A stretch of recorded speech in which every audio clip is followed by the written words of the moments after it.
Federal Bharat YouTube channel को like और subscribe करें और बेल आइकन दबाकर लेटेस्ट अपडेट पाएं।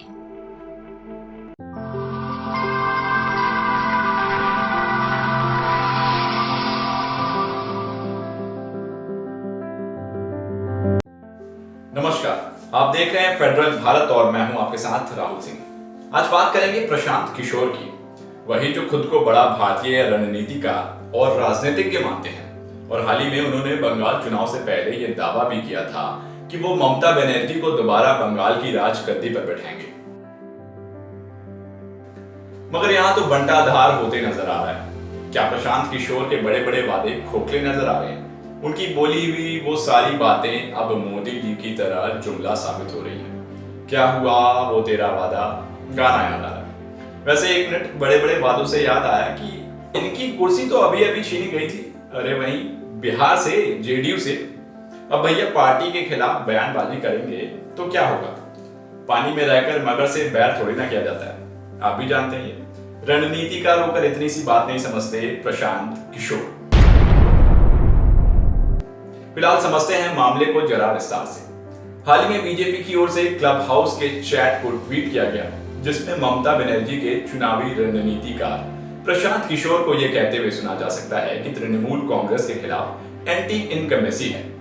जो लोग एंटी इनकम्बेंसी का मतलब नहीं समझते, उनके लिए बता दें कि एंटी इनकम्बेंसी का मतलब होता है विरोधी लहर। आप समझ रहे ना, विरोधी लहर। सुनकर चौंक गए ना? चौंकी मत, अभी आगे सुनिए। भाजपा के आईटी सेल के प्रमुख अमित मालवीय ने दावा किया है कि मुख्यमंत्री ममता बनर्जी के चुनावी रणनीतिकार प्रशांत किशोर ने भाजपा की जीत स्वीकार कर ली है। चुनाव हुए अभी पूरे नहीं है, मगर पहले ही स्वीकार कर लिए। मालवीय ने सोशल मीडिया पर क्लब हाउस प्लेटफॉर्म पर ट्वीट करते हुए प्रशांत किशोर के डिस्कशन का ऑडियो शेयर किया। इसमें प्रशांत किशोर कुछ बड़े पत्रकारों को ब्रीफ कर रहे हैं। साथ ही वो बंगाल में ममता बनर्जी और पीएम मोदी दोनों को ही बराबर लोकप्रिय मान रहे हैं। हालांकि इस ऑडियो पर प्रशांत किशोर का भी जवाब आया है।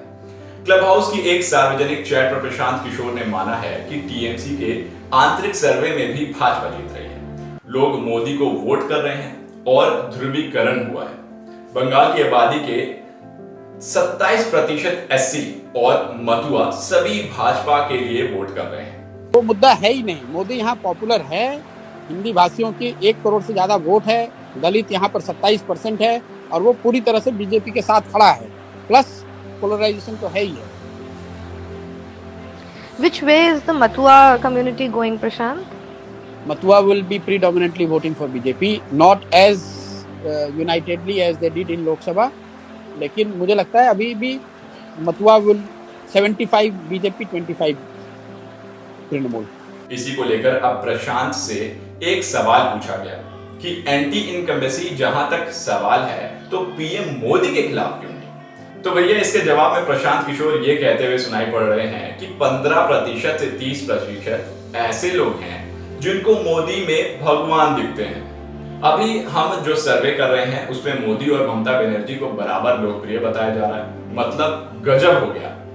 चुनाव से पहले ममता बनर्जी को वादा करते समय याद नहीं आया प्रशांत किशोर जी को कि लोगों को मोदी में भगवान दिखने लगेंगे। प्रशांत, इसी से एक जुड़ा हुआ सवाल ये भी है कि एंटी इनकम्बेंसी, इतना मैसिव इकोनॉमिक क्राइसिस में भी मोदी के खिलाफ एंटी इनकम्बेंसी नहीं है नहीं जी, क्योंकि जहां एक चीज आप देखें कि बंगाल में मोदी पहले तो एक बात है कि मोदी का एक कल्ट है जो कि बन गया है पूरे देश में, जो कि द डिग्री कुड वेरी, लेकिन 10%, 15%, 20%, 25% ऐसे लोग हैं जिसको मोदी में भगवान दिखता है। चाहे सही दिखे गलत दिखे, वो एक अलग बहस का मुद्दा हो सकता है।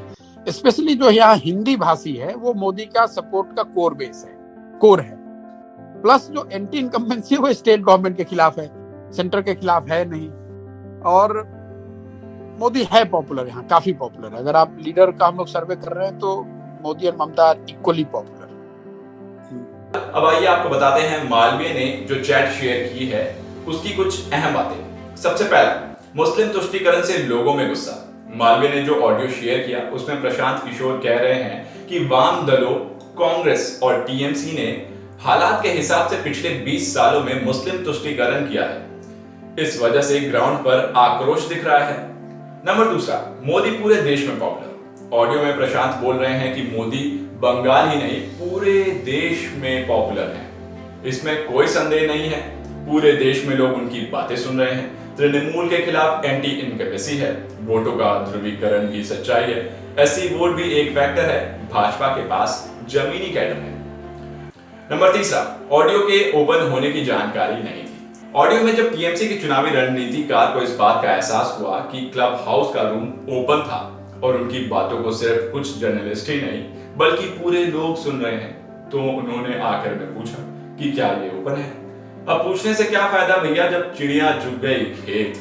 आखिर में प्रशांत ने पलटवार करते हुए कहा कि मुझे इस बात की खुशी है कि भाजपा के लोग अपने नेताओं के बयान से ज्यादा मेरे क्लब हाउस वाली चैट में ज्यादा गंभीरता ले रहे हैं। मेरी उनसे अपील है कि चैट के कुछ हिस्से को छोड़कर पूरी बातचीत को जारी करें। जो हिस्सा जारी किया गया है उसमें इस सवाल का जवाब दिया जा रहा है कि कैसे भाजपा को 40% वोट मिल रहे हैं और कैसे ये सोच बन गई कि भाजपा जीत रही है। फिलहाल तो अब प्रशांत की रणनीति फेल साबित होती है या फिर अब्बास चुनाव के आने वाले नतीजे ही बताएंगे। Modi is very popular. यहाँ पे मोदी पॉपुलर इसलिए भी है, आप देखिए बंगाल ने बीजेपी का स्वाद अभी चखा नहीं है, तो वो एक फैक्टर है कि 30 साल 35 साल से जो लोगों ने नहीं देखा है, तो उनको लग रहा है कि बीजेपी कुछ ऐसा चीज है, कुछ ऐसा कर देगी जो कि हम लोगों को पहले अभी तक नहीं मिला है। तो लड्डू जो टेस्ट नहीं किया है वो वाली बात है कि उसको टेस्ट करना चाहते हैं, उसको लोग जाकर देखना समझना चाह रहे हैं, वो एक फैक्टर है। मोदी की मीटिंग्स में भीड़ आ रही है, उसका एक कारण ये कि मोबिलाइजेशन भी बड़े स्तर पे होता है, प्लस मोदी पॉपुलर भी है, इसमें कोई दो मत नहीं है। तृणमूल के खिलाफ गुस्सा है, वो एक फैक्टर है, पोलराइजेशन है, वो एक फैक्टर है, और मोदी की पॉपुलैरिटी है। ये तीनों चीज, उसके ऊपर से फिर बीजेपी की अपनी जो इलेक्टोरल मशीनरी है, लेकिन बेसिक ये तीन चीज ही है। वैसे आप सोच रहे हैं ना कि मैं क्या सोच रहा हूँ? मैं सोच रहा हूँ कि जेडीयू से तो ही गए, बीजेपी में इनका कोई चांस ही नहीं बनता, और अगर बंगाल में दीदी हार गई तो क्या होगा प्रशांत किशोर का। फिलहाल वीडियो पसंद आए तो वीडियो को लाइक करें, शेयर करें और कमेंट करके हमें बताएं कि वीडियो आपको कैसा लगा। तब तक के लिए आप देखते रहिए फेडरल भारत। नमस्कार। फेडरल भारत यूट्यूब चैनल को लाइक और सब्सक्राइब करें और बेल आइकन दबाकर लेटेस्ट अपडेट पाएं।